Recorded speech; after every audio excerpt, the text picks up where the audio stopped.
Welcome to Backstage Pass with Gail Davis, your invitation into the world of keynote speaking and event planning expertise. Join us as we pull back the curtain and dive into exclusive interviews with speaking industry experts. From seasoned speakers to master event planners, we're here to provide you with the ultimate backstage experience. Get ready to unlock valuable insights, tips, and strategies that will elevate your events and leave your audience inspired. Welcome back to Backstage Pass. I am your host, Gail Davis, and today we are all in, literally. Our guest, John Paul Gonzalez, is the man behind one of the most iconic rally cries in NFL history. When he told the New York Giants to go all in before their Christmas Eve game in 2011, it sparked a fire that carried them all the way to a Super Bowl victory. He has been featured on CNN, ESPN, Fox News. He's delivered powerful keynote presentations to the NBA, the NFL, English Premier League, MLS, Fortune 500 companies all over the world. But what probably is one of the most compelling things, other than his resume, is just the heart behind it all. He has a deep commitment to working with at-risk youth and building stronger communities through his foundation of Hope Plus the Future. So, John Paul, I am so honored to have you here with us today. No, it's a privilege to be here, Gail. Thanks so much. Awesome. Well, let's just dive right into that powerful moment, the chapel service before the Giants versus the Jets game. Take us into that room and talk to us about what your message was and what made you choose that phrase, all in. Well, honestly, Gail, it was I was really nervous. I was really nervous. Like I said, my background at that time, ninth grade world history teacher, teaching students, and I remember the individual who contacted me to speak for the team. I'm even telling him like, hey, I never played professional football. Why exactly would you pick me to speak to these guys? Like, basketball was more my sport. I'm teaching world history to freshmen in high school. Talk to them about Julius Caesar. It doesn't make a lot of sense. Like, why would you pick me? But he explained a little bit later on why he did. But going into that room, I think it was wanting to give them a message of challenge, but also just a message that would also resonate a little bit about what they could control. They were at a tough point in the season. They had lost 5 of their last 6 games. So sometimes when you're not having as much victory as you want, it's easier to blame other people or point fingers, or especially that late in the season, you can easily say, you know what, let me start again next year, pack it in a little bit. So I guess it was just kind of that combination of wanting to give a message. It was a chapel service. So I thought, no better message for resilience and a comeback story than from the Bible, right? And so that's kind of where the message came from is, can you stay committed to something? Specifically it was before Christmas Eve. So it was about, the life of Joseph from the Bible. Can you stay committed to a plan, even if you don't see the outcome right away? Right. Him staying committed to Mary. I didn't know that's where it came from. I didn't know that. Yeah. And so it's like, we hear about, baby Jesus and Mary and stuff like that. But, a lot of it is like, hey, he stayed committed, even though it sounded probably pretty crazy to him and outlandish, right? Like, oh, wait, but you're pregnant, but it's from God. What? Like, kind of thing. And so I did, that's what I talked about that night is, can you guys give your best, even if you don't know what tomorrow holds, you don't know what the end of the season holds, but even more so, you don't know what might be in your future if you get signed or not re-signed, in your relationships with your family, things like that. So yeah, that's kind of where it came from. And yeah.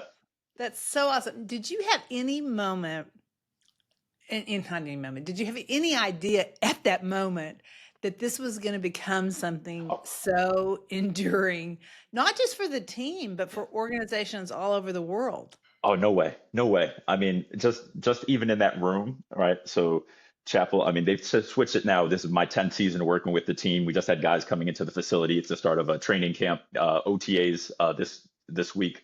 But it's the last meeting of the night for them. They've been through offensive meetings, defensive meetings, right? So you're looking at, Eli Manning sitting in the front row, right? Like, all the guys you see on TV. And of course, they're like, they're stone faced, right? They're not giving any, talk about not getting any reaction from the audience, right? Like, think of and they're just, they're in the zone because they're thinking about, hey, do I have to hit that wide receiver? All right, let me listen to what this guy says for 18 minutes.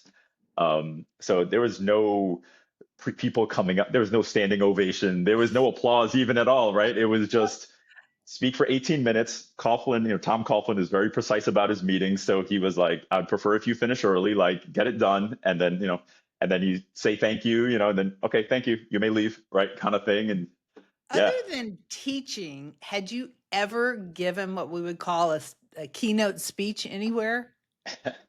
Um, and this is the part that comes full circle is probably in jail. Honestly, before I started teaching, as I was getting my teacher's certificate, because you need that in New Jersey to be a public school teacher, the one place we started going on a regular basis was the local juvenile detention centers.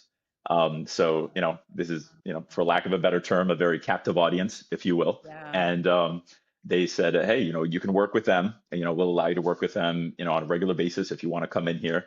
And so we would, we organized a basketball game because, you need the hook to get people actually to want to come out, and listen to you, right? And so we would do a basketball game on Tuesday evenings, and then after the basketball game, then we would talk to all the different guys that would come out. And so yeah, that was kind of the only real experience keynote wise. If you take away the 9 periods of world history, which I think Yeah. I always tell, I mean, I always tell people, people come up to you, I'm sure you as well, and they're like, oh, hey, I want to do what you do. And I'm like, all right, start substitute teaching. Because Yeah. you get an audience in the room. They'll let you know whether your content is good or bad within 5 minutes, right? That's right. And you get 8 shows a day. You get 8 shows a day to do, 45 minutes each, which is kind of that keynote thought, right, hotspot. And you'll know very quickly whether the content works or it doesn't. You need to adjust it. And if you do bad third period, you got fourth period in 2 minutes and you can change it up. John Paul, I'm going to edit this clip, and every time someone tells me they want to be a speaker, I'm sending them that 30-second clip.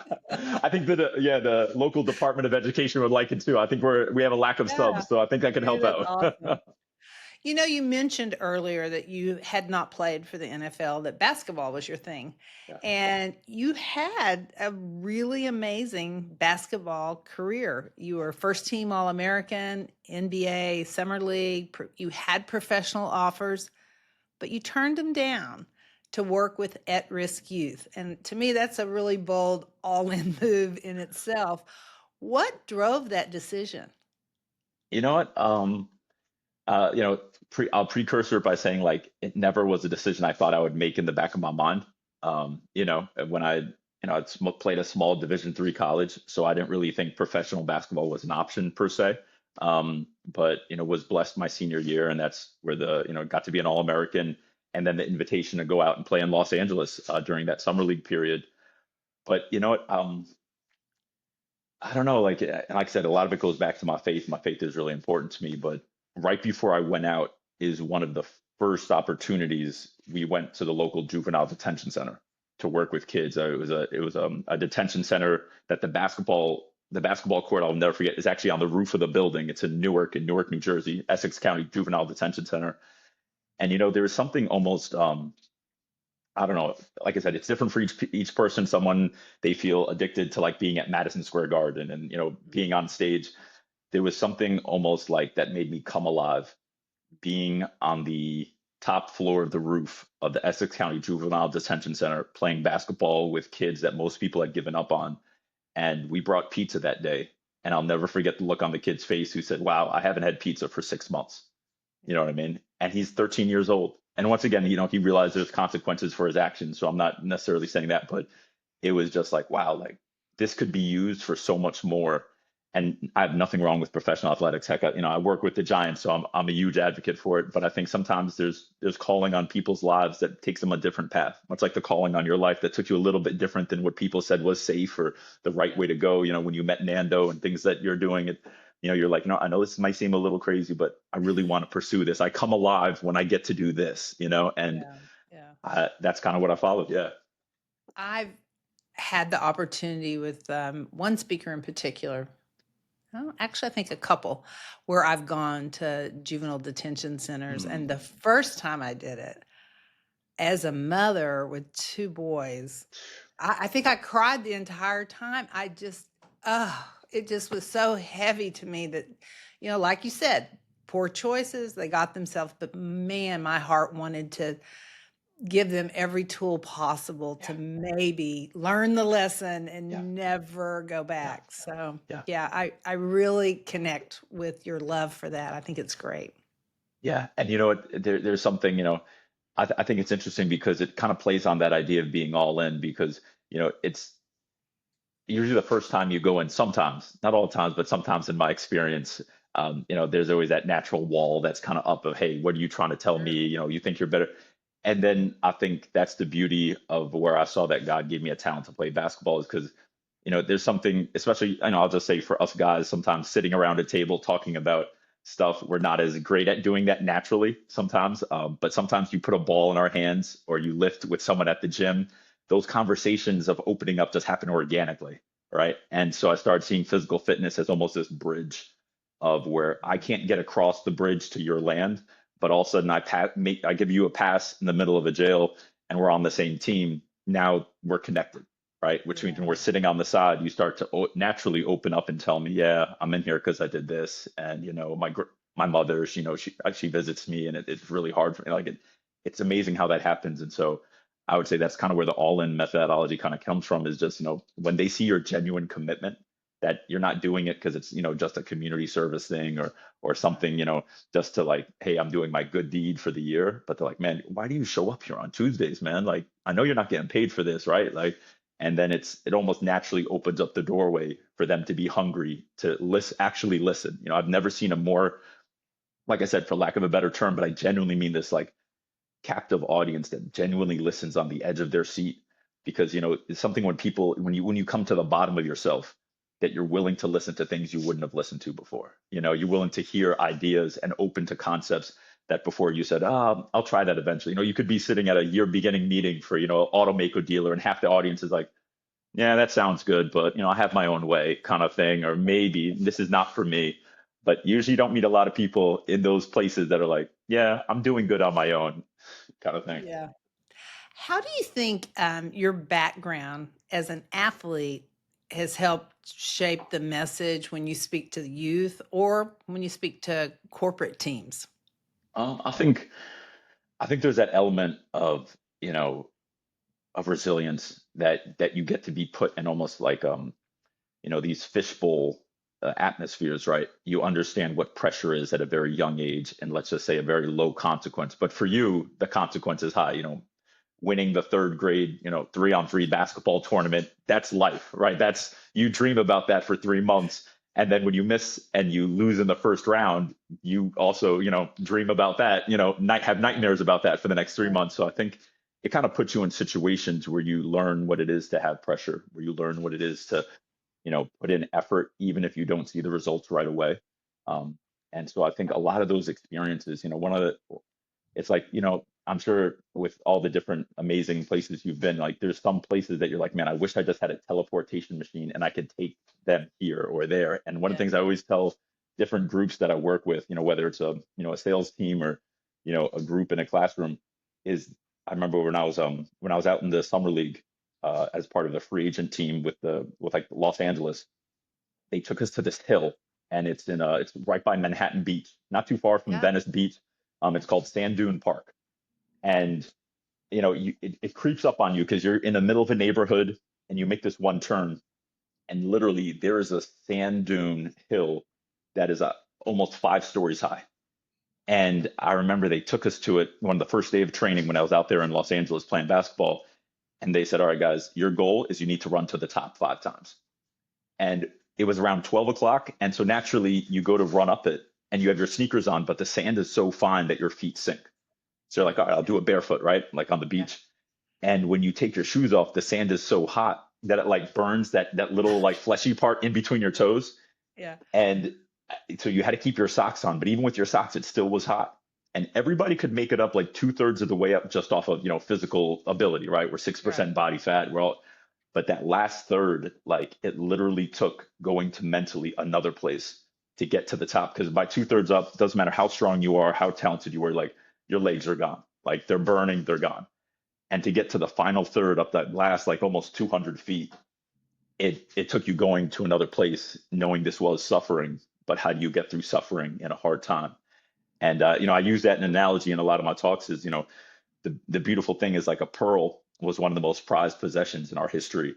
It used to be, even some places more valuable than silver, but a pearl is built, through irritation, right? The sand that gets inside of an oyster.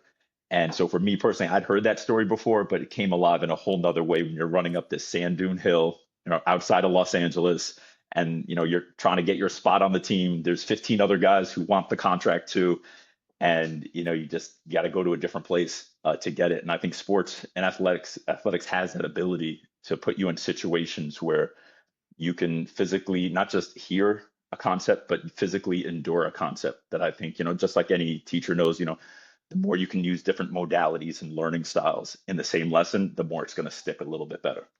That's awesome. I know I've heard you say that all in isn't just a slogan, it's like a Mhm. lifestyle. And so, what does it look like to live the all in lifestyle day after day for someone who's wanting to be their best, both personally and professionally? Mm. Oh, wow, that's honestly that's a great question. And I think the fun part about that question for me is that it's customizable, in that it's different for each one of us. And because some students, I remember they would come up to me, and well, first of all, there's students that would come to me in the classroom after all this happened with the Giants, and they see me on ESPN, and I'm coming into work the next day teaching history, and they're like, "Oh, Mr. Gonzalez, I didn't feel very all in, so I didn't do your homework," and stuff like that, which is cute, which is cute. I gave them credit. It's cute. I Yeah. still failed them, but I gave them credit. Yeah. But I would say, a lot of students, they'll be like, "Ah, I want to be all in, but I don't know what it's for, or I don't think I found my all in yet."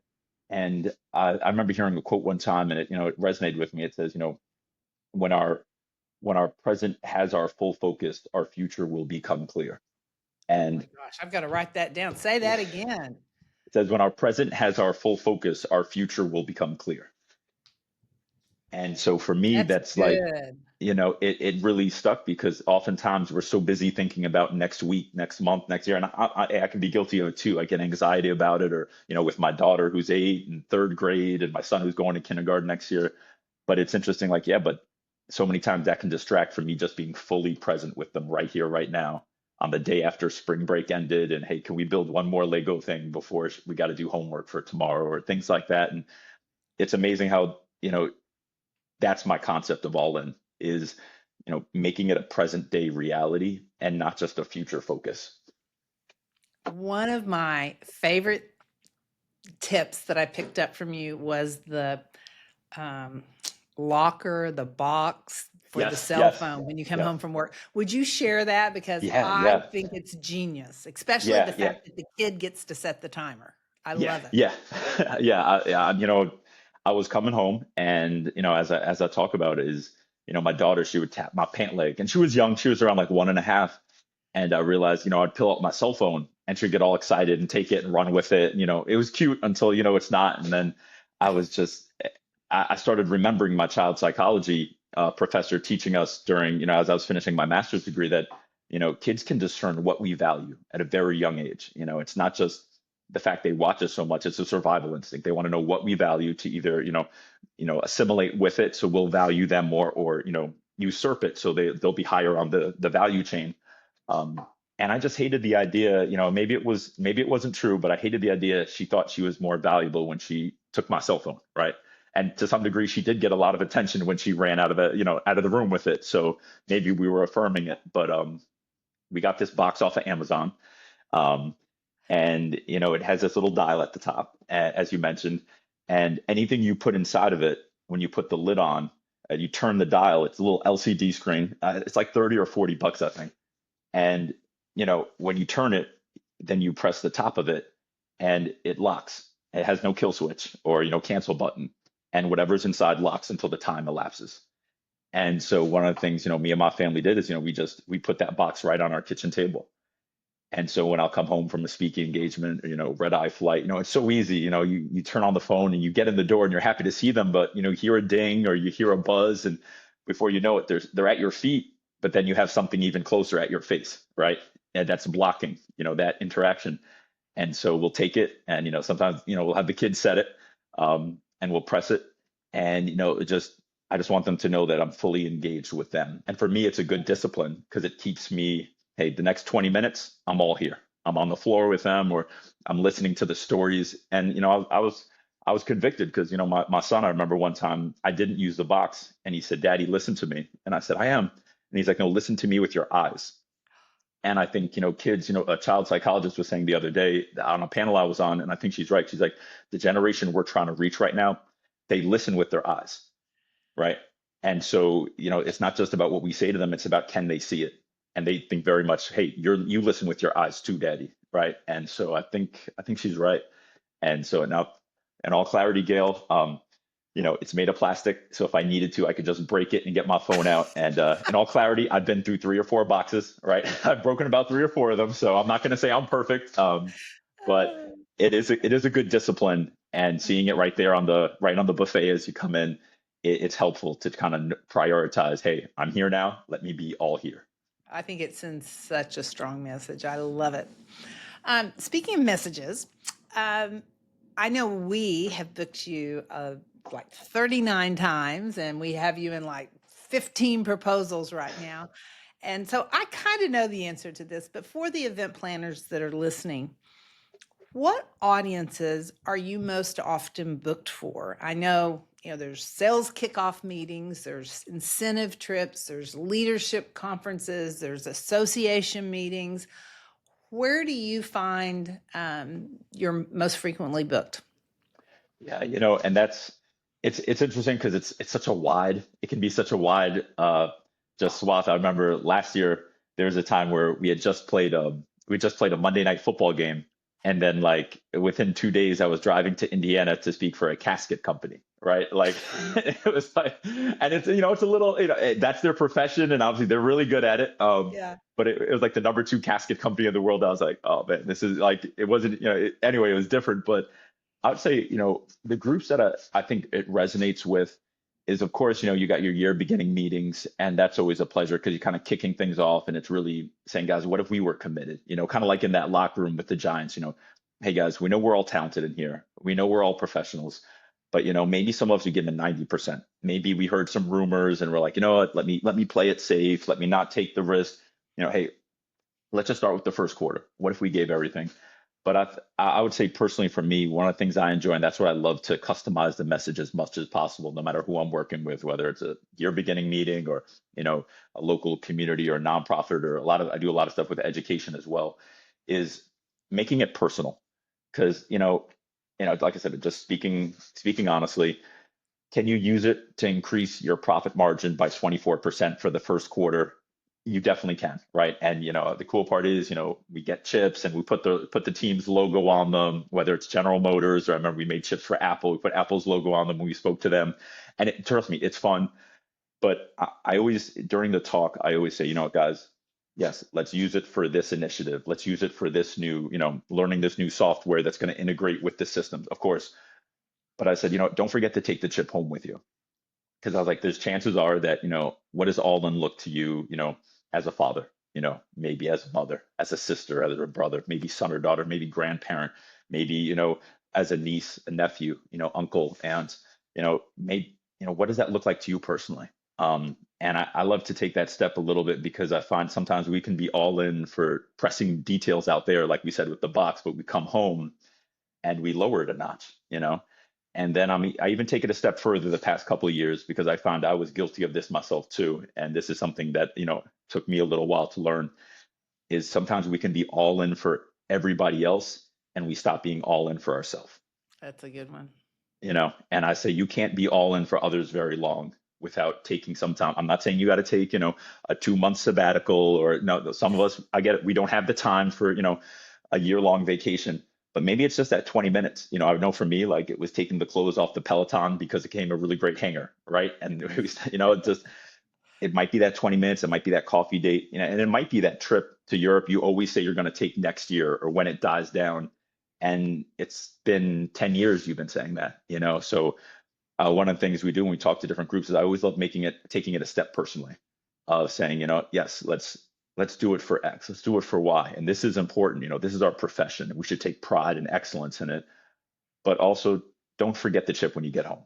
And also, even when you get home, don't forget to chip for yourself. What does that look like for you personally? Because, we all know, the race is not given to the swift, but for those who endure. And so to endure, you got to make sure you take time to be all in for yourself as well. That's awesome. Talk a little bit about the chips. So I guess you've taken, we started with Joseph on Christmas Eve, and now I guess you brought it over to when you're playing Yeah. poker and you push the chips in and you say, Yes. I'm all Yeah. in. Yeah. Yeah. So How did we make that transition, Gonzalez? yeah, I know. All in a chapel service, right? Like it might get kicked out of a lot of churches. I don't know. I don't know. But Well, wait, wasn't I there a whole story? No, that's a tax collector. Never mind. oh Okay, keep going. Keep going. yeah, they all relate, right? Yeah. Yeah. Honestly, it was, I guess it's as a speaker, one of the things I learned really quickly, I think this came from like working in the juvenile detention centers, but also in the classroom, is once again trying to find many different ways to communicate a message. And so some of us were really great at listening, right? Others were great when we see it. And I found even more so, I mean, we know that smell is obviously the most powerful when it comes to remembering things. It's harder to do that in the middle of a talk, but I'm sure you have some speakers that could do it great. But I said, what if I could use a physical concept that they could take with them to help them remember, because we all hear a lot of great things, and sometimes once we step away from the table or we go to the break session or we're in our cars driving home or get to the plane, we forgot it. And unless it's recorded and we can go over it, sometimes we're like, oh man, what did he say again? And so that night I said, what could they relate to? What does it look like to be committed? Some guys are married, some guys are not, some guys never want to get married, I get that. So I was like, what a poker chip. And I was like, how many guys here have played poker? And of course, everyone's hand goes up. They're playing it in the locker room, playing in all different places. I was like, all right, guys, like, what's that feeling inside of you when you push your chips in the middle? Whether it's for $5 or some of you guys, your pots are way too high, but like, what is that feeling? And I remember Justin Tuck was on the team. He said that means you're all in. You're ready to risk it. You might be bluffing, but you're willing to risk it. You're willing to, say, I'm not waiting for, a lucky hand to come along or just bleeding chips. He's like, or waiting for someone else to go first. You're willing to put the pressure on everyone else and say, what, this is how much I believe in the cards in my hand. And I said, you're right. And then, I just said, could you ever like, halfway through the hand as people are showing their cards and the dealer turns over another card, just pull your chips back and said, what, I was kidding. I didn't mean to go all in. And I remember he said, no, that's a great way to get punched in the face. And I was like, I said, Justin, you're right. We would never do it at a table in Vegas or in someone's house, So why do we do it with our life? Right. And I just really tried to switch it of saying that same thing you would never do due to, the rules of the game or societal pressure. Why do we think it's okay to sometimes step away from commitments we've made? Make an excuse, blame somebody else, look for a trade. Right. I said, what? And so that's where the idea of the chip came. And honestly, Gail, it wasn't anything special. I think you can get like 100 chips from Walmart for $8.95. I bought them from Walmart before I went to the team hotel and a couple of Sharpie markers. And I said, guys, you know what? I know this may seem silly, but I'm going to pass out chips to you. And I want you to sign them because things don't mean a whole lot until we sign them, right? And take it with you. And I want you to put it someplace you see it, and I did preface this. I said, if you guys happen to have a lot of success this year, sure, you can put it next to your Super Bowl ring and things like that. But I was like, for now, I want you to put it in the place you'll see it when things get hard, right? When you don't feel like getting up early to go to the training room before practice starts, when to see it, maybe on your kitchen table, that you'll see it when you come home to say, yeah, I gave my all at work, but I got to give my all to my family too, And I was like, put it someplace you'll see it and it'll remind you, you know, did I give my best or can I give my best in just these next 5 minutes, not next year, not next month, just in right in front of you. And I just remember it was kind of funny, but some guys did come up, later on when I saw them after they started having some success and they won the Super Bowl and they said, I took that chip and I put it in my locker because, I honestly wasn't playing for the team. I was just playing for myself. And I remember one guy even came up and he said, you know what, I put it in my kitchen table because, you were right. I've been all in for the team, but I haven't been very committed as a father and a husband for my family. And crazy enough, Gail, this one, Antrell was a cornerback on our team. and he actually got the words "all in" like right above his heart on his chest, and we always have that one friend who goes too far with everything, right? And I was like, Antrell, what are you doing? Like that's so permanent. But you know what? To his credit, I remember he gave me a great response. He said, "You know what? I realized for me being all in was I willing to do something even if nobody found out about it? Was I still going to be committed even if nobody was watching? Because I can put a t-shirt on, I can post about it, but was I going to be the same person, at 1 o'clock in the morning that I am at 1 p.m., kind of thing." And I was like, you know what, Antrell, as crazy as that tattoo is, I give you a lot of credit for that because you're right. Real commitment shows what we do when nobody's watching. Over the years, I've often said my favorite speakers are someone that when I'm listening to them talk, I'm thinking about my business and work and how that message applies. And then the next note I make is like, oh, I want to tell this to my boys. And oh, well, wait, this applies to I gotta continue to do the workouts. So my mind's going all over and I love your message. And I always feel like it's such a gift that organizations give their employees or their attendees when they give them something that can holistically make them a better person. Yeah. So I And love that. And I just find, honestly, Gail, like it sticks better when you do. You know what I Yeah, mean? Like for when sure. all in is not just something you do because it's a year beginning initiative, but it's something they start to make like a personal, like you say, a personal lifestyle. It's something that almost creates that conscience inside of them, where maybe 2 years later they're like, that's not the best way to do something. You know what? Let's take some extra time. Let's do it right before we send it over to the client. You know what? Or hey guys, I know this. I know you don't want to hear this, but we need to redo this right now. And because it's a personal thing, because they do the same thing in the gym. When they go to the gym after work that day, they could do 14 reps, but it only said 12 on the workout. But it's like, why am I doing 12? Let me do 14. I think that's the cool part is, just to your point, is some of the guys from that team, they'll text me and they'll say, you know what, I'm at my daughter's soccer game and it's really brutal watching 6-year-old soccer some days. But he's like, I'm all in for that too. And I was like, that's it. You realize it's not just Yes. something that stayed on a field or won a Super Bowl. I mean, Justin Tuck on our team, he liked finance, but he was tired of kind of being the guy who would come around and like, when it's time to sign the papers, be like, hey, meet Justin Tuck, Super Bowl champion for the Giants. So he went and got his MBA from Wharton. And now he's an actual associate for Goldman Sachs and not just like the token, guy who comes around to be like the cool Super Bowl champion. And I was like, that's it, man. I know there's a lot of hard courses you had to do that didn't care you were a Super Bowl champion, didn't care that you're 6'4" and 290 pounds.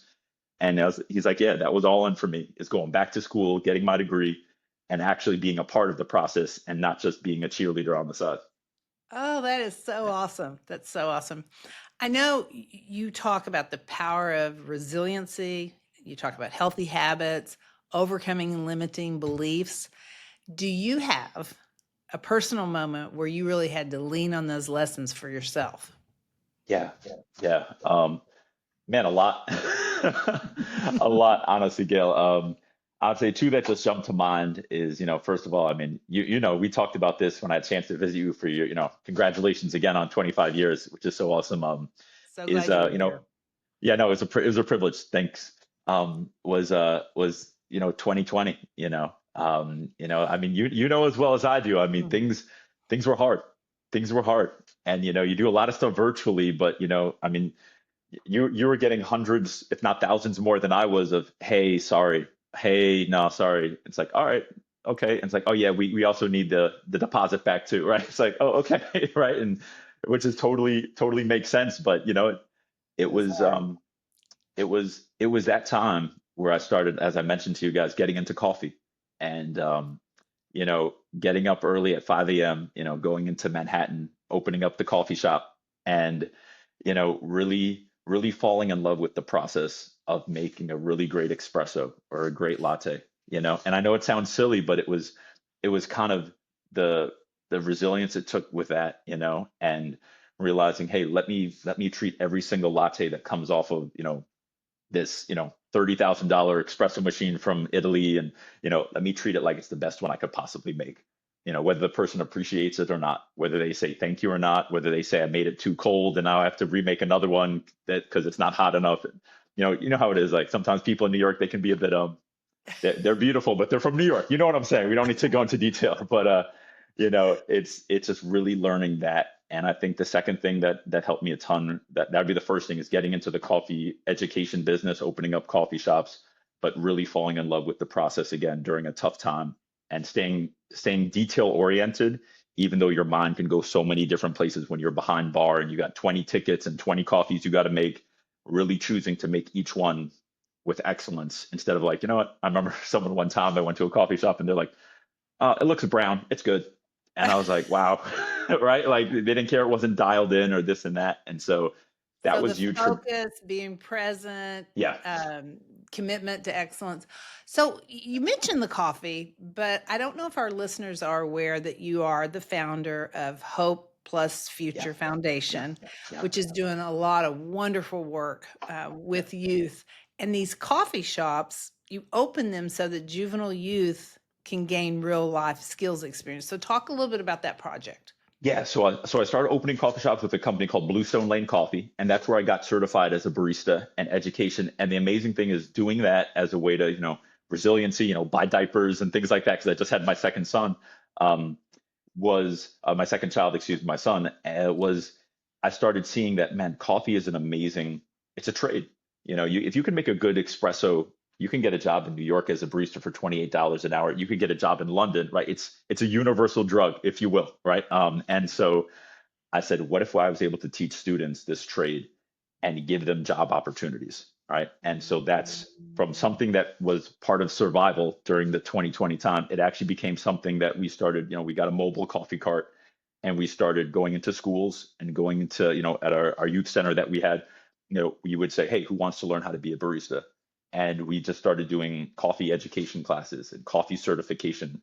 And it was amazing because, we got a population, and I've worked with all different types of student populations, and I love each one in a unique way. But it was a population I had never experienced before. It was ones that, it's kind of like, for lack of a better term, I call it the middle 60%. You go in your typical high school, you're going to get your top 20%. Everyone knows them, quarterback of the football team. She's valedictorian, all that great stuff. And then you have your bottom 20% where everyone knows them, good or bad, because they're going to the principal's office. They threw markers again or things like that. But then you got this middle 60% that I think so often can go unnoticed, that can feel like a ghost. And I think as adults, we can feel that way too sometimes in society, feel like a ghost. If I don't show up, will anyone even notice? Does anyone even, care? And really getting to do something where it's like, I'm not into football or basketball, but man, I'm into that. And then the look on teachers' faces when they serve a teacher coffee, because, as teachers, we love coffee. I mean, that's the main thing we run on. And seeing them be like, wow, like this is really good, and getting that sense of pride of like, I can contribute something that can put a smile on a teacher's face. Like that's almost priceless, right? And it makes everything else worth it. And I think it's another sense of belonging of like, wow, I have a purpose and I have a sense of belonging in that. So yeah, that's what the Hope and Future we started doing, is not just the work in the juvenile detention centers with basketball or different physical fitness. It was, hey, let's do coffee education because we'll teach a trade. And So cool. yeah, just things like that. Can people contribute to that effort? I know we have some corporate clients who have a give back component. So is that something people can contribute to? Because that sounds like such a worthwhile cause. Yeah, if they want to, it's on our website, which is hope-future.us. Right now, I'm pretty excited on it. Like I said, it's a little bit of a crazy idea, but started forming relationship with this one juvenile residential center, where kids are, this is kind of the place kids go, if they commit a crime or different action. This is where they go if they're sentenced 3 to 5 years. So it's after the sentencing happens. And we, our last visit over there, I was speaking to the group. I try to, go there and we'll give a different message. Or we actually got to bring one of the players over, and it was just a great time. But we noticed there's a classroom in the basement that they weren't using anymore. And so we said, well, would you mind if we did a little juvenile jail makeover, for lack of a better term, and build you guys a weight room inside the jail that Oh, the officers, but also as behavior modification, the the different guys who are kept there as well could use as a way to almost incentivize, not getting into fights and taking their GED classes and things like that. So it was pretty cool. We're in the second phase, and it's been pretty awesome seeing the progress. So that's what we're kind of focused on now. Is there a way, we would love for them to come out, but at the same time, can we go to them and, find ways to help change the culture, change the climate. No, you're here and we understand, hey, we did do that and there are consequences for our actions, but how can we make this time rehab? How can we actually get better? How can we actually come out of here a changed man, that has purpose and that used the time wisely instead of, I remember the saddest thing I heard a kid one time saying there is he said, what, I feel like I've grown up, but I haven't gotten any older. So physically, he's like, I've grown up, but I haven't gotten any older. Like I still feel like I'm a 12-year-old kid, even though I'm 18, and I was like, that was one of the saddest things is, when we feel like we've grown up, but we haven't gotten older, and so that's something I was like, let's change that. Let's see if we can go in there and, and once again, it's optional. I'm very big when we talk to the wardens, like, hey, all of our programming we offer, we're not going to make it forced. Same thing working with the Giants. This is my 10th season with the team, as a team chaplain. And I always say, I'm not, sometimes they'd be like, oh, you should really talk to him. I was like, I'll talk to him if he wants to talk to me, and it's not me trying to be standoffish, but Gail, like sometimes we need to be willing to accept the help in order to receive it, and we just, we'll respect it more because change is hard. Change is hard. And sometimes we can control it. Sometimes it happens and we just have to acclimate to it. But sometimes if we really want to do it for ourselves personally, we have to be willing to surrender. Well, I have loved this conversation, and it's just such a powerful reminder of how all in really works. It's not a moment, it's a mindset, and I can see how this message, I can see why it has resonated with so many of our clients and why it will continue to. So for our listeners, if you're looking for a speaker who can really ignite your team, shift perspectives, and create real transformation, I believe that John Paul Gonzalez is your guy. So call us and we'll be happy to help you with that. And John Paul, thank you so much for coming to visit us here in our office in December. And thank you so much for taking time to join us today. It's a privilege, Gail. Thanks so much. Thank you for joining us on Backstage Pass with Gail Davis. Tune in for more exclusive interviews and pro tips to elevate your events. Don't forget to subscribe and share your thoughts with us. We'll catch you next time behind the curtain on Backstage Pass.